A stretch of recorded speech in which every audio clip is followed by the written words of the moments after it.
ojja kuba ng'osobola okulaba ewala. Nakaliakelwa kali ku nnyumba eri kaakali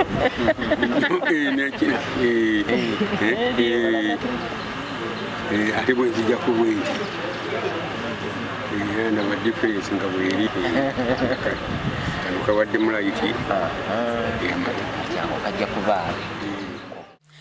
Refractive error basically is, you might have heard of short-sightedness or long-sightedness, astigmatism.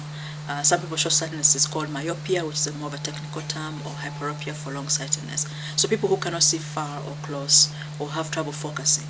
And there's also presbyopia for those who are over 45 who cannot focus things. When they go to read, their arms are not long enough. They will say the arms are not long enough anymore. So anything that requires a correction with glasses or an optical device is a refractive error. If I remove them, I can see, I can try, but I can't see like this when I'm doing like this. I can do like this, and I see.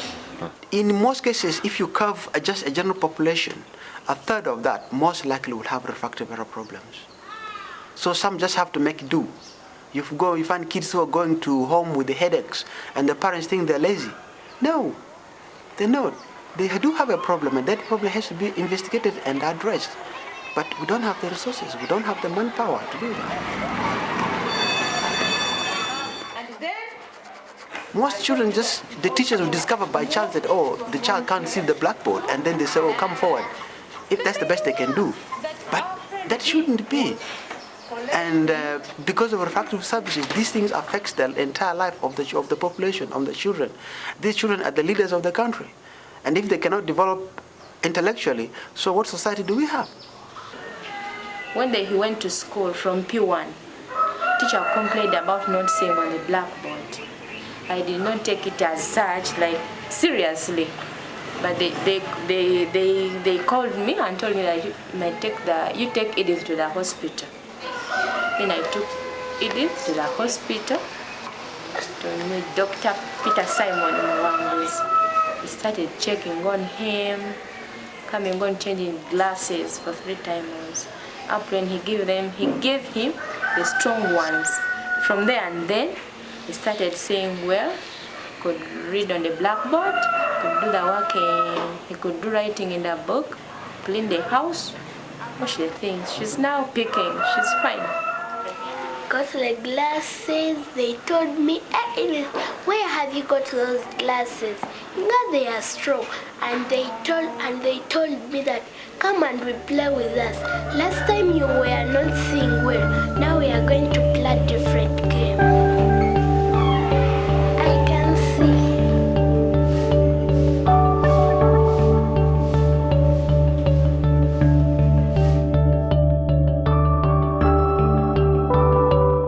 Refractive errors are a big problem in this community, and it needs to be attended to. Previously, we were not really putting a lot of effort on it, but now, more than ever before, we realize that it's very, very significant in the eye care programs.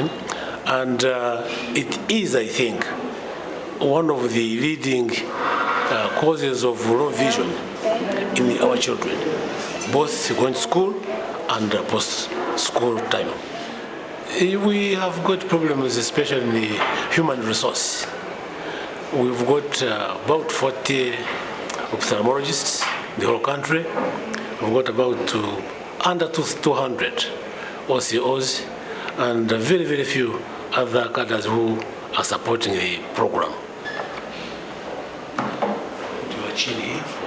They don't have adequate training, and therefore it is very difficult sometimes to identify the refractive errors out of a lot of eye problems that are out there in the rural areas.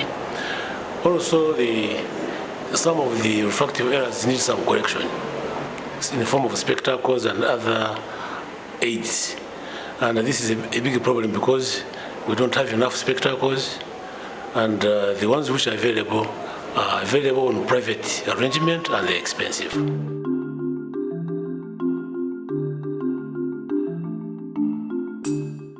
In Durban, there was a conference of 650 people, specialists of eye care, who came from all over the world and looking at the issue of uncorrected refractive errors. And from there it was realized it is a huge problem which has to be addressed. And from there we realized that we had to do something. And Uganda also had a need. We had some representatives from Uganda who attended the conference as well. And so when we came back, just myself from IC and then Light for the World also decided to implement this program in partnership with the Ministry of Health of Uganda. And this became the National Intervention on Uncorrected Refractive Error.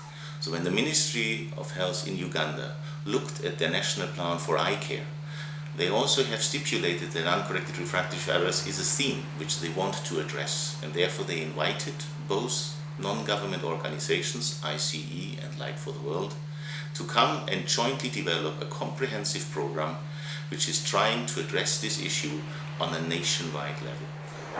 Refractive errors are a problem. It's a big burden in this country, and it is contributing largely to the visual impairment and blindness.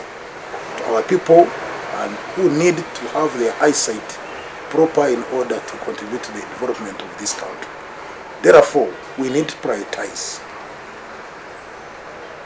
this program and make sure that we avail the people who are trained or who need training to come for these training programs, and once they have graduated and they go back, accord them the necessary support.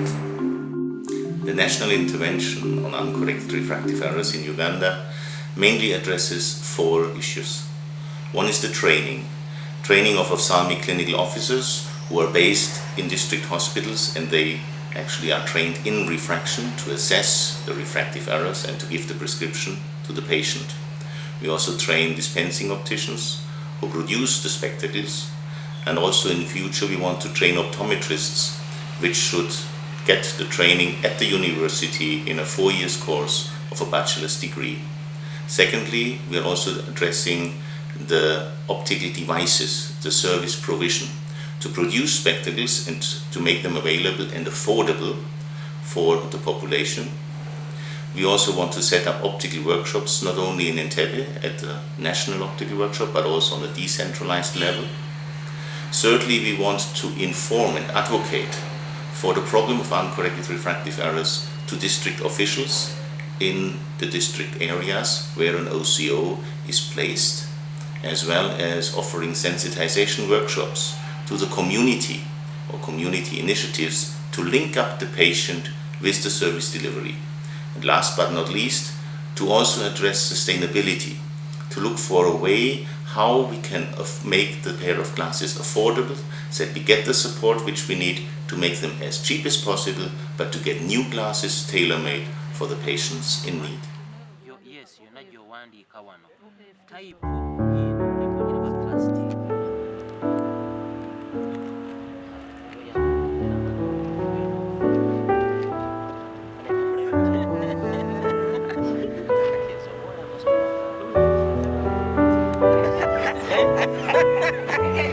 What a combination.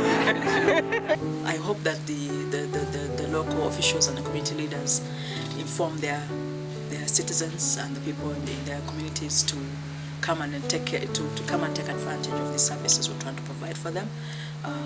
This is a service that is really subsidized, so it's made affordable as much as possible. But please make sure the community is aware that we can help them.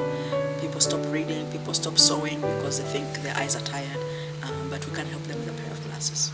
Then the message would also be to continue with public awareness so as to make sure that the people utilize these services which this program of ours is establishing.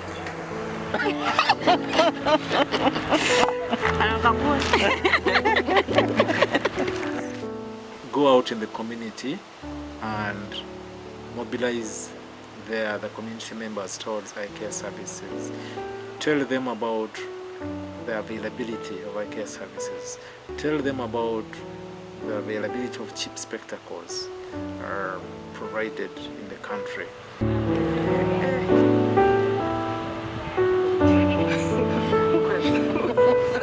we have the hope that if our program in the next 4 to 5 years thus get the success we all envisage, that it could be replicated and act as a pilot program to also develop programs like this in other parts of the world where similar needs are there. Thank you. Many thank you.